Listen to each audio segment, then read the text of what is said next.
Hello everyone. तो कैसे हैं आप लोग? उम्मीद आप लोग काफी अच्छे होंगे। तो स्वागत है आपका हमारे यूट्यूब चैनल से। फ्रेंड्स, आज हम आज के एक और नए वीडियो के साथ एक और नए लेक्चर के साथ में बात करने वाले क्लास 12 की बुक नंबर 3 का लेसन नंबर 11, जिसका नाम है विद्रोही और राज 1857 का आंदोलन और उसके व्याख्यान। यानी कि विद्रोही यानी विद्रोह कैसे छिड़ा, ठीक है, एक राज के बारे में पढ़ने वाला 1857 का जो आंदोलन हुआ था उसका पूरा व्याख्यान पूरा विस्तार से पढ़ने वाले, फुल एक्सप्लेनेशन होने वाली है विथ नोट्स के साथ। और आज का जो लेक्चर वीडियो होने वाला, लेक्चर वीडियो फर्स्ट होने वाला, हम पूरी कोशिश करेंगे कि इसको 2 से 3 लेक्चर वीडियो में कंप्लीट कर दें।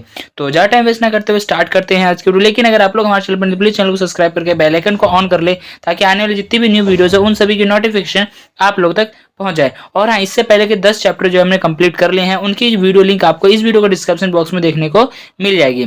तो ज्यादा फार्म ना बढ़ते हुए स्टार्ट करते हैं आज की वीडियो।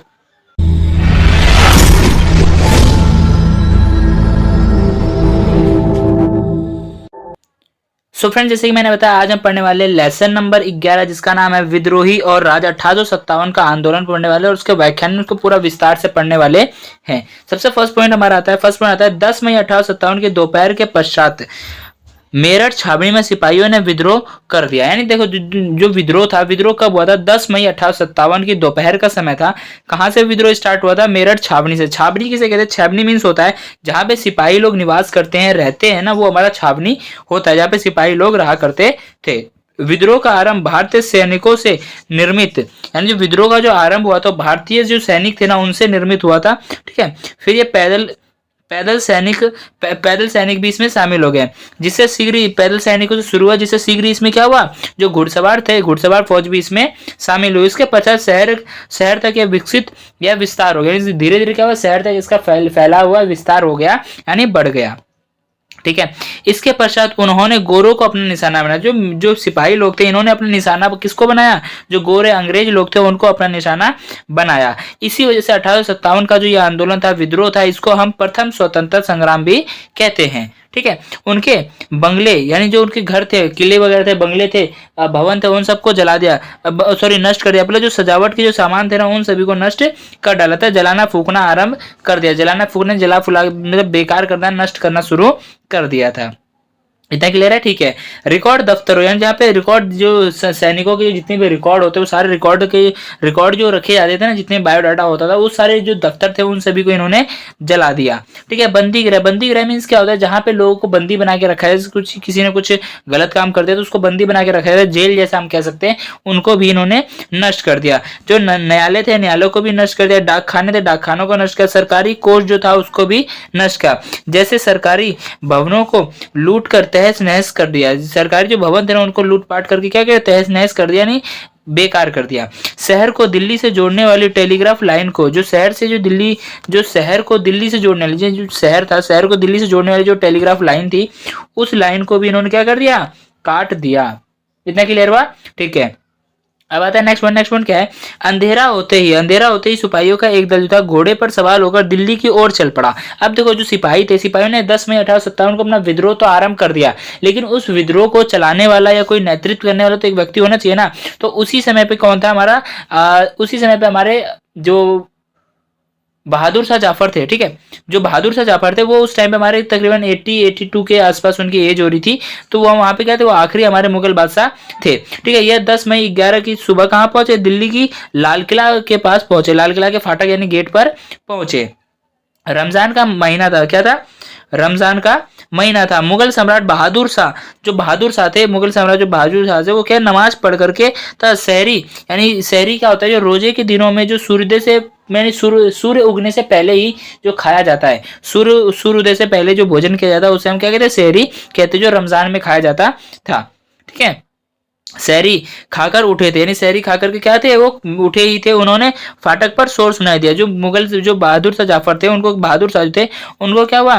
फाटक यानी दरवाजे पर शोर सुनाई दिया। बाहर खड़े सिपाहियों ने सूचना दी, जो बाहर खड़े जो उनके सिपाही थे, जो बहादुर शाह के सिपाही थे, उन्होंने ये सूचना दी उनको कि हम मेरठ के आए सभी जो अंग्रेज है ना, अंग्रेज पुरुषों को मारकर आए हैं। यानी कि वो जो बाहर जो सिपाही आए थे, उन्होंने ऐसा उनके बहादुर शाह के जो सिपाही थे उनको ऐसा आदेश दिया, ऐसा बताया कि हम लोग क्या है कि अंग्रेजों को मार करके, गोरों को मार करके यहाँ पर आए हैं। ठीक है, तो ऐसा ही आकर के इन्होंने बहादुर शाह को बताया, बहादुर शाह के सिपाहियों ने ऐसा आके बहादुर शाह को बताया कि ऐसा मार के आए हैं,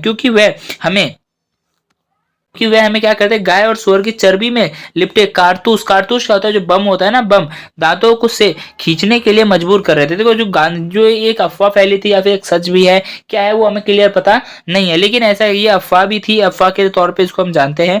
तो जो क्या था, ये विद्रोह होने का कारण क्या था, इसमें क्या था कि गाय और सुअर एक ऐसा अफवाह फैला था। ठीक है, हम अफवाह की बात करेंगे। एक ऐसी अफवाह फैली थी कि जिसमें गाय और सुअर की चर्बी से बने हुए लिपटे जो कारतूस, देखो कारतूस जो बम होता है उसमें पिन होती है जिसको दांत से खींचना पड़ता है, और वो पिन जो होती है ना वो किसकी होती है, उसमें एक लेप लगी रहती है, धागे तो होते, धागे में एक लेप लगी रहती है जो कि गाय और सुअर की चर्बी से लिपटे कारतूस होते हैं। ठीक है, इससे क्या हो रहा है, हिंदू जो है उनका भी धर्म भ्रष्ट और जो मुसलमान है उसका भी धर्म भ्रष्ट हो रहा है, जिस वजह से क्या हुआ, ये जो विद्रोह था, विद्रोह छिड़ गया। इनका ये कहना था जो अंग्रेज लोग हमें क्या बनाना चाह रहे हैं, ईसाई बनाना चाह रहे हैं, इसलिए उनका क्या विद्रोह छेड़ दिया। इससे हिंदू और मुसलमान सबका धर्म भ्रष्ट हो जाएगा। इनसे जो कारतूस है, गाय और चर्बी से बना था कारतूस है, इससे हिंदू और मुसलमान दोनों का धर्म क्या हो रहा है, भ्रष्ट हो जाएगा। तब तक सिपाहियों का एक और दल दिल्ली में प्रवेश कर चुका था। तब तक क्या था, सिपाहियों का एक और दल जो था दिल्ली में प्रवेश कर चुका था। नगर की जनता उसके साथ जुड़ने लगी थी, जो नगर की जनता थी वो क्या थी, उसके साथ जुड़ने लग गई थी। कई यूरोपीय लोग मारे गए, कई ऐसे यूरोपीय लोग थे वो क्या थे, मारे गए। दिल्ली के जो धनी व्यक्ति थे, धनी व्यक्तियों पर हमले हुए, जो दिल्ली के जो धनी व्यक्ति थे उन पे क्या हुआ, हमले हुए, प्लस लूटपाट हुई, दिल्ली अंग्रेजों के काबू से बाहर जा चुकी थी। दिल्ली क्या थी, दिल्ली शहर जो था वो अंग्रेजों के काबू से क्या होता था, बाहर हो चुका था। कुछ सिपाही लाल किले में प्रवेश पाने के लिए, कुछ सिपाही ऐसे थे जो लाल किला में प्रवेश पाने के लिए, एंट्री पाने के लिए क्या थे, एंट्री पाने के लिए दरबार के शिष्टाचार की अवहेलना करके बेधड़क किले में दाखिल हो गए, यानी बिना किसी जांच पड़ताल के, बिना किसी पूछताछ के, बिना किसी के आज्ञा के वो क्या हुए, अंदर घुस गए, यानी जबरदस्ती यानी बेधड़क अंदर चले आए। ठीक है, उनकी मांग थी कि बादशाह उन्हें अपना आशीर्वाद दे। उनकी ये मांग थी कि जो विद्रोह हम कर रहे हैं इसे बादशाह जो बहादुर शाह है वो क्या करे, अपना इसको समर्थन दे। तो देखो सिपाही जो हमारे बहादुर शाह थे उन्होंने ये सोचा कि अगर मैं इनका समर्थन नहीं दूंगा तो ये सिपाही लोग मुझे मार डालेंगे, और अगर मैं समर्थन दिया तो अंग्रेज मुझे मार डालेंगे, तो क्यों ना मैं सिपाहियों के साथ मिलकर ही मत, क्योंकि इनकी एज जो थी 82 के आसपास हो चुकी थी, तो अब ये जी के भी क्या करते। तो इन्होंने क्या किया, इन्होंने ऐसा किया कि सिपाहियों का साथ देना ही समर्थन समझा, और इन्होंने अपने इस विद्रोह को अपना समर्थन दिया, अपना नेतृत्व किया। सिपाहियों से घिरे बहादुर शाह के पास उनकी बात मानने का अतिरिक्त दूसरा रास्ता नहीं था। इस प्रकार इस विद्रोह ने एक वैधता प्राप्त कर ली, यानी वैधता एक मान्यता प्राप्त कर ली, क्योंकि अब उसे मुगल बादशाह के नाम से चलाया जा सकता था या चलाया जा रहा था। कितना क्लियर हुआ। ठीक है, 12 था 13 मई को देखो जो सिपाही आए, जो विद्रोह हुआ, विद्रोह कब हुआ, 10 मई 1857 को। सिपाही लाल किला कब पहुंचे, दिल्ली के लाल किला पे कब पहुंचे, दिल्ली के लाल किला पे 11 मई को पहुंचे, और बहादुर शाह जफर का भी इसको समर्थन कब मिला, 11 को ही शाम को टाइम पे मिला। ठीक है, और 12 से 13 मई को उत्तर भारत में शांति बनी रही। 12 से 13 मई को क्या उत्तर भारत में क्या शांति बनी रही, परंतु जैसे ही यह सूचना फैली कि दिल्ली पर विद्रोहियों का अधिकार हो चुका था, बहादुर शाह ने विद्रोह को अपना समर्थन प्रदान कर दिया है, परिस्थितियां तीव्रता से परिवर्तित होने लगी। यानी कि जैसे ही ये जो सूचना फैली कि जो दिल्ली में जो विद्रोह है, विद्रोहियों का क्या हो चुका है, अधिकार हो चुका है, विद्रोहियों ने वहां पे अपना अधिकार कर लिया है, तथा बहादुर शाह ने इस विद्रोह को क्या है, अपना समर्थन दिया है। बहादुर शाह इस विद्रोह का क्या कर नेतृत्व कर रहे हैं। इस परिस्थिति को, यानी जैसे ही ये उन्हें पता चला तो परिस्थितियां बदलते क्या हुआ, देर नहीं लगी। गंगा घाटी की छावनियां मैंने स्टार्टिंग बताया, छावनियां का तो जहाँ पे सिपाही लोग रहा करते हैं, निवास करते हैं, वो हमारी छावनी होती है। गंगा घाटी की छावनियों तथा दिल्ली के पश्चिम की कुछ छावनियों में विद्रोह के स्वर तीव्र होने लगे। गंगा घाटी जो छावनी थी जहाँ पे सिपाही लोग निवास करते हैं, वहां पे विद्रोह के स्वर क्या थे, तीव्र होने लगे, तथा दिल्ली के पश्चिम क्षेत्र की ओर भी क्या हुआ, जो विद्रोह था उसके स्वर भी तीव्र देखने को मिले। यानी कि परिवर्तन तुरंत ही क्या हुआ, जो वहां की स्थिति थी बड़ी परिवर्तित होने लगी। इतना क्लियर हुआ। ठीक है, अब आता है नेक्स्ट पॉइंट कहता है विद्रोह का ढर्रा। क्या आता है, विद्रोह का ढर्रा। सभी जगह विद्रोह एक साथ नहीं हुआ। बात करें विद्रोह की तो सभी जगह पे विद्रोह क्या हुआ, एक साथ नहीं हुआ। विद्रोह होने का जो टाइम पीरियड था वो अलग अलग था, समय जो था अलग अलग था। जैसे जैसे ही विद्रोह की खबर एक जगह से दूसरी जगह पहुंचती गई वैसे वैसे सिपाही हथियार उठाते गए। यानी जैसे जैसे विद्रोह की खबर एक स्थान से यानी ए स्थान से बी स्थान पर स्थानांतरित हुई वैसे वैसे सिपाहियों ने क्या किया, हथियार उठाना स्टार्ट किया या फिर युद्ध के लिए खड़े हुए। ठीक है, अब आता है नेक्स्ट पॉइंट। नेक्स्ट पॉइंट क्या आता है, सैन्य विद्रोह कैसे शुरू हुआ। अब हम देखने वाले जो सैन्य विद्रोह था वो किस तरीके से और कैसे शुरू हुआ। सैनिक विद्रोह की शुरुआत बड़े शानदार ढंग से हुई थी। यानी सैनिक विद्रोह की जो शुरुआत हुई बड़े ही शानदार ढंग से हुई थी। लोगों ने अलग अलग तरीके अपनाए। लोगों ने क्या हुआ, अलग अलग तरीके अपनाए। बहुत से स्थानों पर संध्या यानी शाम के टाइम पे तोप का गोला तोप में गोले लगा करके उसको दागा गया, उड़ाया गया। तो किसी स्थान पर बिगुल बजाकर जो बू बू बू बजता है ना, कहते हैं ना महाराजा है पू करके बजता है, तो बिगुल बजाकर क्या हुआ, विद्रोह का संकेत दिया। यानी विद्रोह को आरंभ करने के लिए अलग अलग तरीके से अलग अलग जगह पर संकेत दिया, ये कार्य किया गया। 10 मई 1857 की दोपहर के पश्चात मेरठ छावनी से सिपाहियों ने विद्रोह शुरू कर दिया। यानी कि 10 मई 1857 की दोपहर के पश्चात क्या हुआ, मेरठ छावनी से, मेरठ में रहने वाले सिपाही थे, उन्होंने क्या हुआ, विद्रोह को शुरू किया। विद्रोह का आरंभ सैनिकों से शुरू होकर घुड़सवार फौज तक पहुंचा। यानी कि जो विद्रोह का जो आरंभ था ना, ये कहां से, पैदल सैनिकों से शुरू हुआ और ये कहां तक पहुंचा, जो घुड़सवार फौज थे ना वहां तक पहुंचा। तथा ये धीरे धीरे क्या पूरे शहर में तेजी से फैल गया। पूरे शहर में तेजी से कैसे फैला, क्योंकि देखो जो अंग्रेज आए थे ना, अंग्रेजों ने क्या किया था, हमने आप इससे पहले जब हमने 9वां चैप्टर पढ़ा, सॉरी 10वां चैप्टर पढ़ा था, उसमें हमने देखा था कि अंग्रेजों ने क्या कर दिया था, जो जमींदार थे ना उनकी भूमि को सीमित कर दिया था, उनकी जो पावर थी उसको सीमित कर दिया था। जिस वजह से जो किसान थे, जमींदार लोग थे, बड़े अमीर लोग, वो लोग भी इस विद्रोह में शामिल होने लगे थे। ठीक है, इस वजह से पूरे शहर में फैल गया। सर्वप्रथम उन्होंने शस्त्रागार पर अधिकार किया। यानी सर्वप्रथम सबसे पहला काम जो विद्रोह किया ना, विद्रोहियों ने सबसे पहला काम ये किया, जो शस्त्रागार मींस क्या होता है, जहाँ पे अस्त्र शस्त्र रखे जाते थे ना, गोला बारूद बम बम, उन पर क्या क्या अपना अधिकार कर लिया था कि जो युद्ध है, जो विद्रोह है, वो उनके हाथ से ना निकल जाए। क्योंकि भाई अंग्रेज तो मानेंगे नहीं, वो लोग बहुत निर्दयी थे, वो लोग क्या था, बम उठा के मार देते, मार जाते सब लोग, तो विद्रोह वहीं पे समाप्त। इसलिए शस्त्रागार पर ही उन्होंने पहले क्या किया, सिपाहियों ने अपना कब्जा कर लिया तथा सरकारी कोर्ट को लूट लिया। जो सरकारी जो कोष था, यानी यहाँ पे कोष आएगा, कोर्स नहीं आएगा, ठीक है, सरकारी जो कोष था, खजाना कोष, उसको लूट लिया गया। इसके पश्चात उन्होंने इसके पश्चात उन्होंने क्या किया, जो जेल थी, जेल को उन्होंने लूटा। उसके बाद सरकारी कोष को लूटा। टेलीग्राफ जो दफ्तर था, जो दफ्तर रिकॉर्ड, टेलीग्राफ लाइन थी जो दिल्ली को शहर से जोड़ती थी, उस लाइन को कट कर दिया ताकि कांटेक्ट ना हो सके। प्लस दफ्तर रिकॉर्ड, यानी जहां पर रिकॉर्ड रखा जाता है, सारा सिपाहियों का रिकॉर्ड, जहाँ पे ऋण का रिकॉर्ड, सारी चीजों का रिकॉर्ड रखा जाता है, व्यापार वगैरह का, उस रिकॉर्ड रूम को रिपोर्ट रूम को उन्होंने जला दिया। और उन्होंने क्या किया, बंगलों को भी उन्होंने नष्ट कर दिया तथा सभी सरकारी भवनों पर, जितने भी सरकारी भवन थे ना, भवनों पर हमला कर दिया है। हम क्या कर दिया, हमला कर दिया। सारे रिकॉर्ड को आग लगाते चले गए। जितने भी रिकॉर्ड थे, जितने भी दस्तावेज थे, उन सभी में क्या क्या उन्होंने आग लगा दी। आग लगाते हुए चल दिया, नष्ट करते हुए चले गए। फिरंगियों से संबंधित प्रत्येक वस्तु तथा प्रत्येक व्यक्ति को निशाना बनाया गया। जो भी फिरंगी से, यानी जो अंग्रेजों से रिलेटेड थी, उन सभी चीजों को क्या कर दिया था, उन सभी चीजों को नष्ट करते चले गए थे और सभी चीजों को आग लगाते हुए खत्म करते हुए जा रहे थे। और अंग्रेजों से जुड़े जो पिट्ठू थे, जो उनके मतलब चेले वगैरह थे, चेले चपाटे, उनको भी क्या कर दिया है, वो नष्ट करते जा रहे थे। उनकी नजर भी उस पर टिकी हुई थी। इतना क्लियर हुआ, ठीक है। अब आता है नेक्स्ट पॉइंट क्या आता है, हिंदुओं तथा मुसलमानों सभी लोग संगठित हो गए थे। यानी कि ये जो विद्रोह हुआ था, 1857 का विद्रोह हुआ था, इसमें हिंदू तथा मुसलमान जो था, दोनों समुदाय क्या था, संगठित हो गया था। अंग्रेजों का सफाया करने हेतु, किसके लिए, अंग्रेजों को साफ करने हेतु हिंदी, उर्दू, उत्तर फारसी में अपील जारी होने लगी। यानी हिंदी में, ठीक है, उर्दू में और फारसी भाषा में क्या हुआ, अपीलें जारी होने लगी। आप लोग आइए इस विद्रोह में शामिल होइए। अंग्रेजों के द्वारा जो भी चीजें दी गई हैं, उन सभी चीजों के क्या अवहेलना कर दीजिए। शहर तथा उसके आसपास के देहात में रहने वाले लोग भी सिपाही से जुड़ गए। यानी शहर के तथा उसके आसपास के जो देहात थे, गाँव एरिया थे, वहां के लोग भी क्या हुआ, सिपाहियों के समर्थन में आ गए या फिर उनके साथ जुड़ गए। ठीक है। विद्रोह में साधारण लोगों के भी सम्मिलित हो जाने के साथ साथ हमले का क्षेत्र विस्तार हो गया।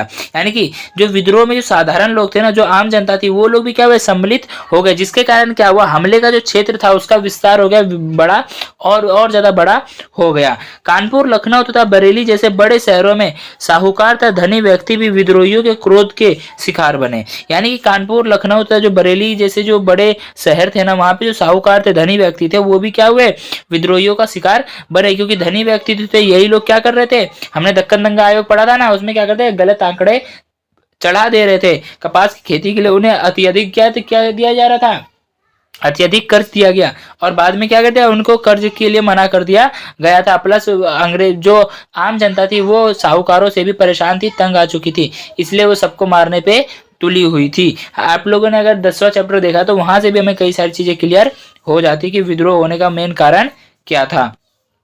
क्या है कि हिस्ट्री जो है ना हमारी 11th जो 12th क्लास की बुक है, 12th क्लास की बुक हमारा रिलेट करती है 10th क्लास से, सॉरी 11th क्लास से, और 11th क्लास के जितने भी चैप्टर्स हैं वो सारे चैप्टर्स एक दूसरे से रिलेट करते हैं, उसी से एक दूसरे रिलेट करते करते ये आगे बढ़ रहे हैं। किसान इन लोगों को ना सिर्फ अपना उत्पीड़न बल्कि फिरंगियों का पिट्ठू भी मानते। जो किसान थे ना, किसान वर्ग के लोग थे, वो सिर्फ ये जो साहूकार लोग थे, इसको केवल अपना उत्पीड़न यानी दर्द का कारण ही नहीं मानते थे, बल्कि फिरंगियों का क्या बोलते, चेले चपाटे मानते थे, पिट्ठू मानते थे। यानी जो अंग्रेज बोलेंगे वही ये लोग करते थे। मतलब कि इंडिया के लोग थे, इंडिया का खाते थे, इंडिया का करते थे, और गुलामी किसकी करते थे, दूसरे की करते थे, फिरंगियों अंग्रेजों की करते थे। अधिकतर स्थानों पर धनवानों के घर बार लूट कर नष्ट कर दिए गए। अधिकतर स्थानों पर, ज्यादा स्थान पर जो धनवान साहूकार लोग थे, इनके घर बार को लूट लिया गया, प्लस इनको क्या कर दिया, नष्ट कर दिया गया। सिपाहियों की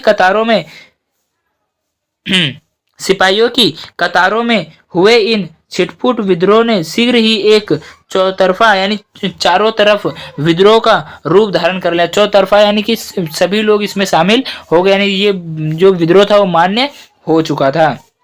मई जून में विद्रोहियों की इन कार्रवाइयों का अंग्रेजों के पास कोई उत्तर नहीं था। यानी मई जून में जो विद्रोहियों के द्वारा जो कार्रवाइयां की जा रही थी, अंग्रेजों के पास इसका कोई भी उत्तर नहीं था। फिरंगी अपना जीवन तक घर बार बचाने में लगे हुए थे। जो फिरंगी लोग थे, जो अंग्रेज लोग थे, वो लोग क्या कर रहे थे, अपना घर बार तथा अपना जीवन बचाने में लगे हुए थे।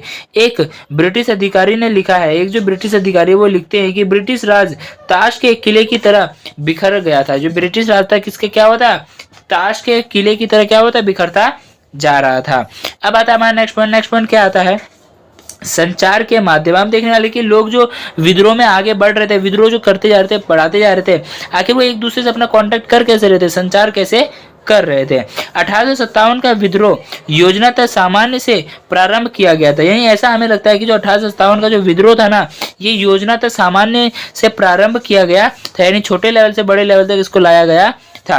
यह आंदोलन भले ही अलग अलग जगह स्थानों पर हुआ, ये जो आंदोलन था, जो 1857 का जो विद्रोह था, ये भले ही अलग अलग स्थानों पर हुआ, परंतु फिर भी इसके ढर्रे यानी फिर भी इसके समूह प्रदर्शन और प्रदर्शन करने वाले लोगों में समानता के पीछे कहीं ना कहीं बहुत अच्छी योजना मिलती। यानी भले ही ये अलग अलग जगहों से हुआ था ये विद्रोह, लेकिन इन सभी लोगों के पीछे क्या है, एक बहुत अच्छी योजना देखने को मिलती है कि सभी लोगों ने मिल करके इसमें अपना योगदान दिया या फिर इस युद्ध में जुड़े। ठीक है, अब आता है नेक्स्ट पॉइंट क्या है। नेक्स्ट पॉइंट आता है संचार के माध्यम को हम एक घटक के द्वारा देख सकते हैं। जो संचार का जो माध्यम है इसको हम एक घटक के द्वारा देख सकते हैं। जैसे अवध मिलिट्री पुलिस के कैप्टन हियरसे की सुरक्षा का जिम्मा भारतीय सिपाहियों पर था। यानी कि जो अवध का एक मिलिट्री पुलिस था जिसका नाम क्या था, कैप्टन हियरसे, इसकी सुरक्षा का जिम्मा किसको दिया गया था, भारतीय सिपाहियों पर दिया गया था, भारतीय सिपाहियों का था। इस आंदोलन के दौरान बहुत से अंग्रेजों को मारा जा रहा था। ये जो आंदोलन हो रहा था ना, 1857 का जो आंदोलन हुआ, इस आंदोलन के तहत क्या था, बहुत से अंग्रेजों को मारा जा रहा था। ऐसे में हियरसे को भी मारना था, ऐसे में जो कैप्टन हियरसे था उसको भी मारना था, यह गिरफ्तार करना था, या क्या कहना था, उसको गिरफ्तार करना था। परंतु हियरसे को ना तो मारा गया और ना ही गिरफ्तार किया गया। जो कैप्टन हियरसे था इसको ना ही मारा गया और ना ही इसको क्या किया गया, गिरफ्तार किया गया। इस पूरे विद्रोह की समस्या को हल करने के लिए देसी अफसरों की पंचायत बुलाई गई। यानी कि जो विद्रोह हुआ था ना, इस विद्रोह को समाप्त करने के लिए क्या हुआ, देसी यानी जो आम जनता के साथ जो जुड़े हुए लोग थे, यानी अंग्रेजों को छोड़ करके देसी अफसरों की क्या हुई, पंचायत बुलाई गई। जिससे कि यह पता चलता है कि उस समय भी पंचायत का महत्व है, जिससे हम ये अनुमान लगा सकते हैं, यह पता चलता है कि उस टाइम पर भी क्या था, 1857 के टाइम पर भी क्या था, पंचायत का महत्व था और संचार व्यवस्था अच्छी थी। और क्या थी, संचार व्यवस्था। नहीं देखो, अभी मैंने आपको कहा, अब हमने शाम को बात की कि ऐसे ऐसे बात होगी, ऐसे हमें बुलाना पड़ेगा, तो लोगों तक ये बात कैसे पहुंची और वो लोग कल ही आ जाए, तो हमें क्या पता, संचार व्यवस्था उस टाइम पे बहुत अच्छी थी या बहुत संचार व्यवस्था अच्छी थी। अब देखो, एक यहाँ पे हमारा टॉपिक आया था अभी, कैप्टन हियर्से को भी मारना था, लेकिन उसको ना ही मारा गया और ना ही क्या गिरफ्तार किया गया। क्यों नहीं गिरफ्तार किया गया, क्यों नहीं मारा गया, ये क्वेश्चन दिमाग में आया। तो देखो क्या था, जो कैप्टन हियर्से था ना, अंग्रेजों जो विद्रोही थे उन्होंने कई सारे अंग्रेजों को मारा, लेकिन कैप्टन हियर्से को जो था, इसको या तो मारना था, ठीक है, या तो फिर इसको जिंदा कैद करना था। लेकिन इसकी सुरक्षा में कौन लगे थे, जो भारतीय सिपाही थे ना, वही इसकी जो सुरक्षा में लगे हुए थे। इस वजह से ना तो सिपाहियों को नुकसान पहुंचाया गया और ना ही हियर्से को कोई नुकसान पहुंचाया गया, क्योंकि अगर हियर्से को नुकसान पहुंचाया तो सिपाहियों की जो नौकरी थी, जो जॉब थी, वो खतरे में पड़ सकती थी। और अगर उसे हियर्से को लेके जाना था तो हियर्से की सुरक्षा कौन करते थे, खुद भारतीय लोग करते। भारतीय लोग तो उसके बचाव में आते, तो भारतीय लोग भी क्या अपने में ही लड़ाई हो जाता, यानी अपने आपस में ही लड़ाई लड़के फिर युद्ध का कोई एक मेन जो टॉपिक है वो नहीं निकल पाता। इतना क्लियर है, ठीक है। सभी सैनिक लाइनों में रहा करते थे, जितने भी सैनिक थे ना वो सभी क्या करते थे, लाइनों में रहा करते थे। लगातार सैनिक समान जातियों से थे, जितने भी जो सैनिक थे ना वो सभी क्या थे, समान यानी एक जाति से थे, जिससे कि उनके जीवन शैली एक ही जैसी थी, जिससे ये पता चलता उनकी जीवन शैली थी वो एक समान थी। यह माना जाता था कि सैनिक विद्रोह के कर्ता धर्ता खुद थे। जो सैनिक थे ना, ऐसा माना जाता है कि सैनिक जो है विद्रोह के कर्ता धर्ता खुद ही थे, वही लोग सारा काम कर रहे थे, अपना खाना पीना, विद्रोह करना, लोगों के साथ बातचीत करना, ठीक है, और युद्ध करना, सारी चीजें कौन कर रहे थे, वही लोग कर रहे थे। इतना क्लियर हुआ, ठीक है। अब आता है हमारा नेक्स्ट पॉइंट। नेक्स्ट पॉइंट क्या आता है, नेता और अनुयायी। क्या आता है हमारा नेक्स्ट पॉइंट, नेता और अनुयायी। अंग्रेजों से लोहा लेने हेतु नेतृत्व तथा संगठन की आवश्यकता, तो नेतृत्व तथा संगठन की क्या थी, आवश्यकता थी। इन उद्देश्यों की प्राप्ति हेतु, ये जो उद्देश्य है ना, इसकी प्राप्ति हेतु विद्रोहियों ने कई बार ऐसे लोगों का आश्रय लिया है। ये जो उद्देश्य है इसकी प्राप्ति हेतु क्या था, विद्रोहियों ने कई सारे ऐसे जो है लोगों का आश्रय लिया जो अंग्रेजों से पूर्व नेता की भूमिका अदा करते थे। यानी जो जब अंग्रेज नहीं थे उससे पहले क्या थे, वो लोग किसी स्टेट के राजा महाराजा हुआ करते थे, ठीक है। तो उन लोगों की भूमिका को उन्होंने, जो मतलब कि नेताओं की भूमिका अदा करते थे, उनसे इन्होंने मदद लेने की सोची। मेरठ के सिपाहियों ने सर्वप्रथम जो कार्य किया, जो मेरठ के सिपाही थे उन्होंने सबसे पहले जो कार्य किया उनमें एक यह था कि वे तुरंत दिल्ली गए। क्या था, तुरंत दिल्ली गए तथा उन्होंने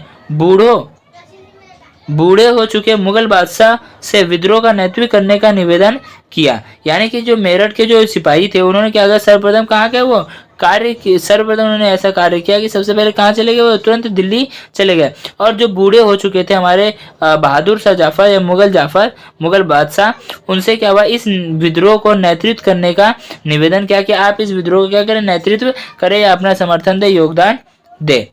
दूसरी जगह पर भी छोटे स्तर पर ही सही इसी प्रकार के दृश्य घटित हो चुके हैं। यानी कि क्या है, दूसरे जगह पर भी सेम इसी तरीके से जो स्तर जो थी, घटना थी, वो घटित हो रहा था, दृश्य जो देखने को मिल रहा था। जैसे कहाँ पर, कानपुर से बाजीराव द्वितीय के उत्तराधिकारी नाना साहब, यानी कि कानपुर से लेकर के बाजीराव द्वितीय के अधिकारी जो नाना साहब थे उनके तक, ठीक है। झांसी से रानी लक्ष्मीबाई, झांसी से कौन थे, रानी लक्ष्मीबाई। बिहार से कुंवर सिंह, बिहार से कौन था, कुंवर सिंह। अवध में वाजिद अली शाह, अवध में क्या था हमारा, वाजिद अली शाह।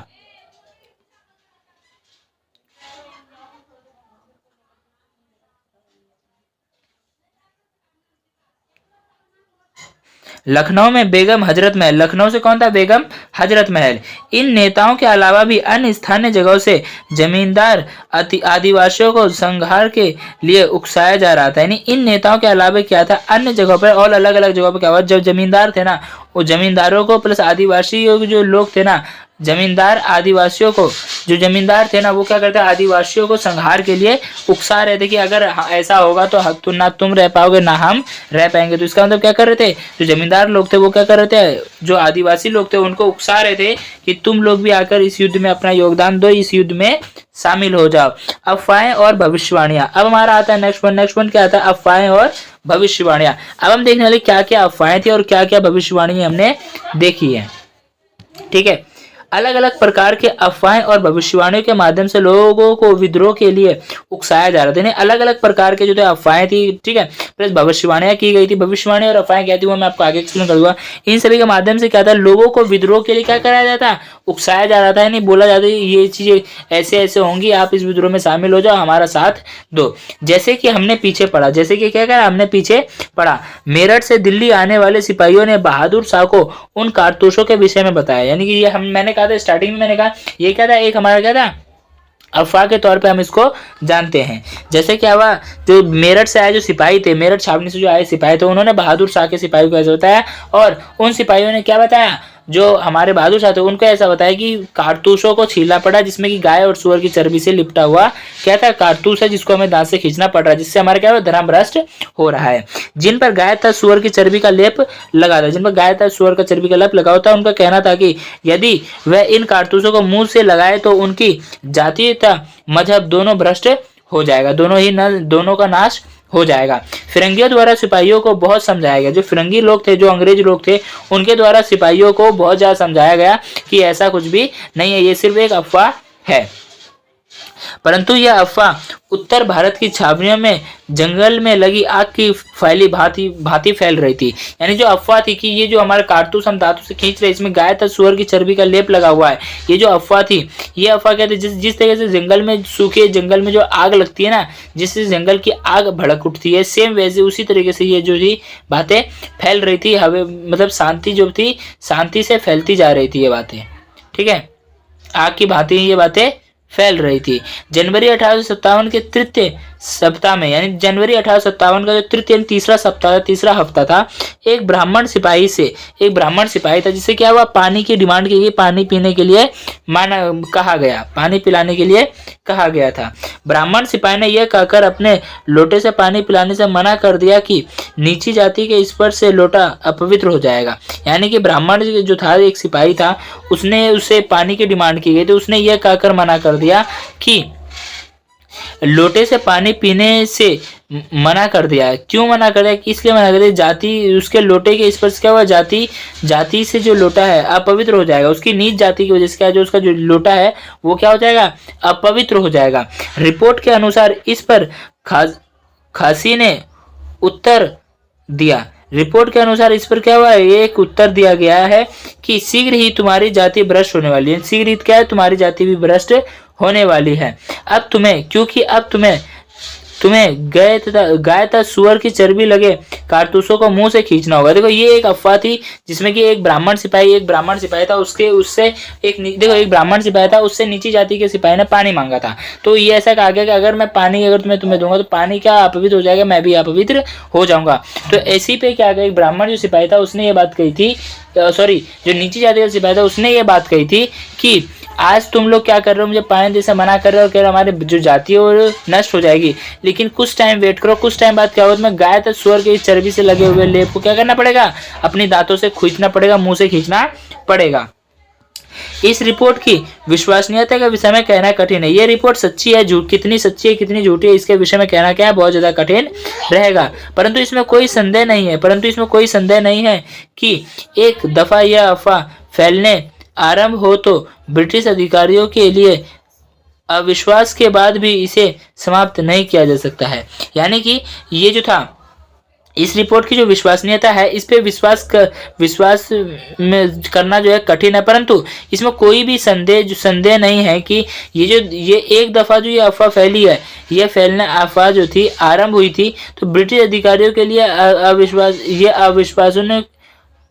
आश्वासन के बाद भी इसे समाप्त नहीं किया गया। इतने ही सारे आश्वासन दिए गए कि ये जो रिपोर्ट तुम देख रहे हो, ये रिपोर्ट झूठी है, गलत है, ये अफवाह जो है ये गलत है, ये सारी चीजें हमारी सही है। जब बहुत ज़्यादा जो है इसको क्या आश्वासन दिया गया, दिलासा दिलाया गया कि ये जो बातें हैं ये सारी बातें झूठी है, लेकिन फिर भी ये जो युद्ध था ये समाप्त नहीं हुआ, आंदोलन जो है समाप्त नहीं हुआ। ठीक है, आंदोलन समाप्त नहीं किया जा सका तथा इसने सिपाहियों में एक गहन क्रोध उत्पन्न कर देता है। इसने क्या हुआ, सिपाहियों के मन में एक गहरा क्रोध को और जो क्रोध को क्या कर दिया, उत्पन्न कर दिया, क्रोध को बढ़ावा दे दिया। इतना क्लियर है, ठीक है। अब आता है नेक्स्ट पॉइंट। नेक्स्ट पॉइंट क्या है, नेक्स्ट टॉपिक हमारा आता है सन 1857 के आरंभ तक उत्तर भारत में यही एक अफवाह नहीं थी, यानी सन 1857 तक में उत्तर भारत में सिर्फ एक यही अफवाह नहीं थी कि लोग क्या कर रहे हैं। अफवाह कौन सी थी, एक अफवाह हम कौन सी पढ़ रहे हैं, जो सिपाही लोग थे वो जो कारतूस खींच लेते ना दांतों से, वो कारतूस क्या था, उसमें सुअर और गाय की चर्बी का लेप लगा हुआ था जिससे दांत से खींच रही, ये तो एक अफवाह थी। लेकिन इसके अलावा भी और भी कई सारी अफवाहें थी उत्तर भारत में। वो कौन कौन सी अफवाहें उसको देखेंगे। यह अफवाह भी बहुत जोरों पर थी, यानी ये एक अफवाह भी बहुत जोरों से पर थी कि ब्रिटिश सरकार ने हिंदू तथा मुसलमान की जाति तथा धर्म को भ्रष्ट करने हेतु एक भयंकर योजना बना लिया है। यानी कि ये भी अफवाह बहुत जोरों में थी कि जो ब्रिटिश सरकार है उसने हिंदू तथा मुसलमानों की जाति है उसको भ्रष्ट करने के लिए बहुत ही भयंकर जो है योजना बनाई है, जिससे कि इन दोनों का धर्म जो है भ्रष्ट हो जाएगा। ठीक है। अफवाह फैलाने वालों का कहना था कि जो लोग ये अफवाह फैला रहे थे उनका ये कहना था कि इसी मकसद को प्राप्त करने के लिए अंग्रेजों ने बाजार में मिलने वाले क्या किया है, बाजार में मिलने वाला जो आटा है ना उसमें गाय तथा सुअर की हड्डियों का चूरा मिला दिया है। क्या कर दिया है, गाय तथा सुअर की हड्डियों का चूरा मिला दिया, जिससे कि हिंदू और जो मुस्लिम है दोनों का क्या है, धर्म दोनों का खराब होगा, भ्रष्ट हो रहा है। इतना क्लियर है, ठीक है। अब आता है नेक्स्ट पॉइंट क्या है, एक अफवाह रोटी बांटने की थी। एक अफवाह ऐसी भी फैल रही जिसमें कि एक पर्सन था, एक व्यक्ति था जो क्या करता था, रोटी बनाता था और वो लोगों में रोटी को डिस्ट्रीब्यूट करता था, बांटता था। जिस वजह से क्या होता था, वो जिस भी पर्सन को रोटी बेचता था या सॉरी जिस भी बंदे को रोटी देता था वो, तो उसको ये सलाह देता था कि तुम भी रोटी बनाना और 5 लोगों में इसको आगे बढ़ाना, और जो भी तुम 5 लोगों को दोगे उन 5 को ये सलाह देना कि तुम इसको 5 को आगे बढ़ाना। इसका सीधा मेन मोटिव है जनता क्या थी, जनता इतनी पागल नहीं थी कि वो उसका लेगी। जनता के मन में ये भ्रम बैठ चुका था, अफवाह बैठ चुकी थी कि ये जो अंग्रेज लोग हैं इन्होंने क्या किया, इसमें गाय और सुअर का हड्डी का चूरा मिलाया, जिससे कि ये लोग हमारा धर्म परिवर्तित करना चाह रहे हैं, हमें ईसाई धर्म में बदलना चाह रहे हैं। जिसके वजह से क्या क्या इन लोगों ने रोटी खाने से मना कर दिया था, प्लस इस चीज को बिल्कुल भी लेने से इनकार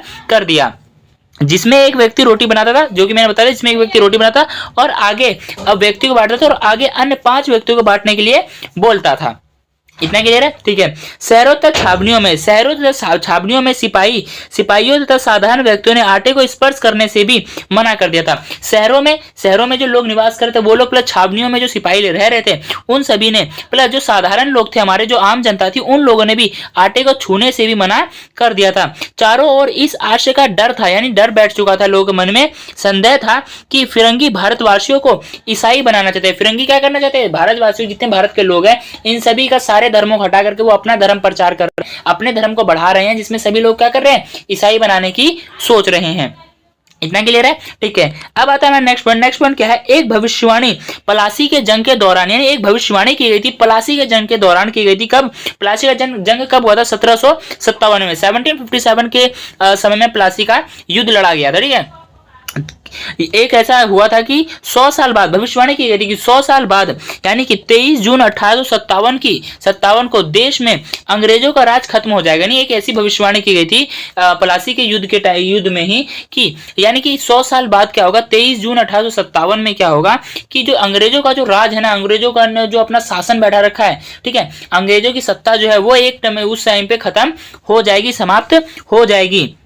ऐसी भविष्यवाणी की गई थी, कहां पर, प्लासी के युद्ध में ही। इतना क्लियर है, ठीक है। सो फ्रेंड्स, वीडियो जो है काफी ज्यादा लंबी हो चुकी है और चैप्टर में भी काफी कुछ हमारा बचा हुआ है, तो ये सारे टॉपिक्स को हम आने वाले लेक्चर वीडियो में कंप्लीट करेंगे, यानी कि लेक्चर नंबर 2 जो हमारा आएगा उसमें सारी चीजों को हम कंप्लीट करेंगे। मुझे उम्मीद है अभी तक हमने जितने भी टॉपिक्स पढ़े मैंने अपनी तरफ से पूरी कोशिश की कि आपको बेहतर से बेहतर और अच्छे से अच्छे तरीके से एक्सप्लेन करूं। तो आज की वीडियो में इतना ही। अब हम मिलते हैं अपने नेक्स्ट वीडियो में नेक्स्ट टॉपिक के साथ, यानी कि लेक्चर 2 में। तो ध्यान से चैनल को सब्सक्राइब करके बेल आइकन को ऑन कर लें ताकि आने वाली जो न्यू वीडियोस है उन सभी की नोटिफिकेशन आपको मिल जाए। और हमने बहुत सारे लेक्चर वीडियो जो है कंप्लीट कर लिया है, बहुत सारे चैप्टर्स भी कंप्लीट किए और हमने कई सारी बुक्स भी कंप्लीट की हैं। तो प्लीज आप लोग चैनल पे भी विजिट करें और आप लोगों के एक लाइक, एक शेयर से हमें बहुत ज्यादा मोटिवेशन मिलता है और नई वीडियोस बनाने के लिए। तो आज की वीडियो में इतना ही, मिलते हैं नेक्स्ट वीडियो में, तब तक के लिए bye bye, thanks for watching this video.